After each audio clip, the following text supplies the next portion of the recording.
Well, I would like to hear your opinion about Naomi Osaka. Um, that she refuses to give interviews to the press. Now, um, she playing the mental health card, which is fine, but then everybody can play any other card. I personally, if I would be the governing body, would not allow her to play. It's a very simple situation. Tennis lives from the people watching it. If nobody would watch tennis, then I think the potato Olympics, what I'm having, would be much better than tennis. Much, much, much bigger. One of my ideas. restlessideas.com. Now, we need people to watch tennis. If nobody watches, there's no money in it. No television rights, no people turning up at the stadium. It's a useless sport. There are many other sports people play and nobody watching it. If you play tennis, then giving interviews comes with the territory. This is how it is. This is a part of the business. Now, if you want the big money, but you don't want to commit to give interviews, to give people something to listen or something to watch, then you shouldn't be cashing in the big money. Now, I would say to Naomi, okay, Naomi, no problem. You don't need to give interviews, but you're not going to get any money for paying. Because back in the 30s or 40s, or in fact, I think Billie Jean King, I think for a Wimbledon final in the 70s, she got, I think, a voucher for Harrods, or a £20 voucher for one of the supermarket, one of the stores, department stores. That was her prize. Now, if Miss Osaka, like little sack, hanging down between your legs, if with this attitude, wants to cash the €1 million prize money, I think she should move her little bum towards the reporters and should give an interview, because I want to hear what she says and millions of other people, because we are the people paying her to play. Because if nobody watches television, then she's not going to get anything, not a penny. And those are sportlers completely, utterly overpaid for 5-6 hours worth of work, $1 million. No, I appreciate they had to practice and they sacrificed and justified a lot of things in their life, but it's their choice. Nobody forced them to be a tennis player. It's your choice. You maybe have to give up your education, you have to give up your childhood, you need to give up your friends, because you standing on a court 8 hours a day ever since you 6 years old. Great. So do you think I should be grateful for that? This is your life, it's your choice, man. I don't care how much you practice. I want to see a good show, and I want to see a great interview after that.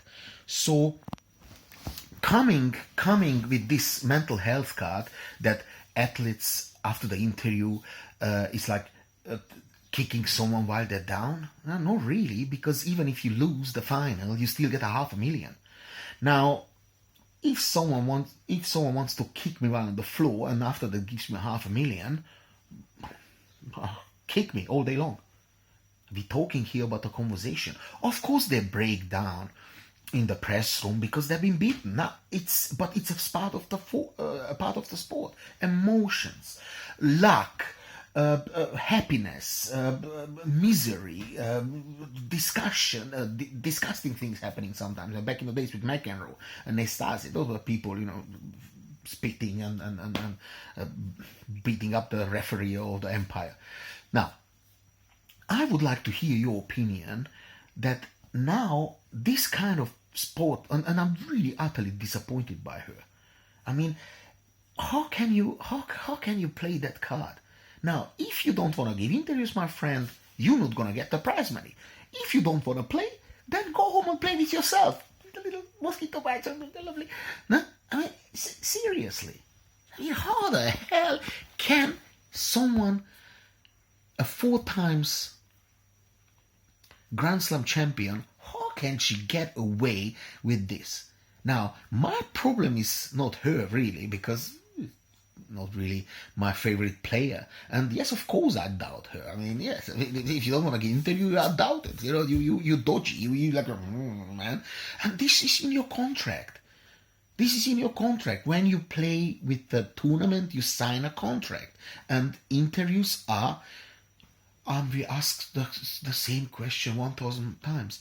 Yes, then you answer, you give for the very same question you asked 1,000 times. If your brain is not good enough to come up with a slightly different answer, then tell people the same answer for the same question 1,000 times. You don't need to think. If someone asks, what's your name? Then you said, my name is Naomi Osaka. Yeah. How was the game today? I said, well, it was good. Yeah, okay. I mean, this is just absolutely mind-blowing that she just puts that out there, because my problem is not her. My problem is that many other people gonna come now in different other sports, gonna play the health card, like many other people play now the I can't breathe card. I mean, the other day I seen a woman in the supermarket, from the head to the toe, I think she had like £1,000 worth of stolen items in her trouser, between her legs, in her socks, everywhere. Yeah, the security guard caught her, grabbed her, and she started shouting in the middle of the shop, "I can't breathe."